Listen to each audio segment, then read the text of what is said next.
আসসালামু আলাইকুম। কেমন আছেন সবাই? আশা করি সবাই ভালো আছেন। তো আমি আজকে আপনাদের সাথে শেয়ার করব আমি কিভাবে কাঁকরোল ভাজি করি সিম্পল ওয়েতে।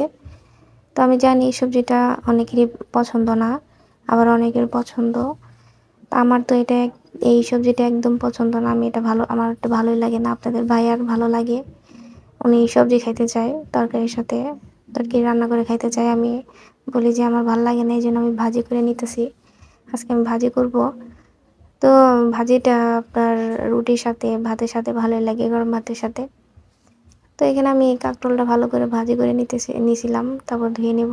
তো যে যেখান থেকে আমার ভিডিওটি দেখছেন অবশ্যই লাইক, কমেন্ট, শেয়ার করে দিবেন।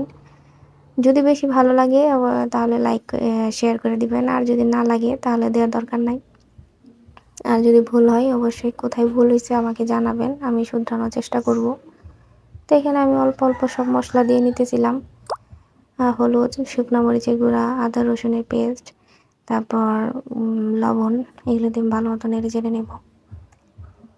এই যে, আমি জানি আপনারা সবাই পারেন, তবুও আমি আপনাদের সাথে শেয়ার করলাম, যদি আপনাদের ভালো লাগে। তো আমার ভাজিটা প্রায় শেষের দিকে, একটু পরে আমি নামাই ফেলবো। এই যে আমার নামানোর পরের লুক।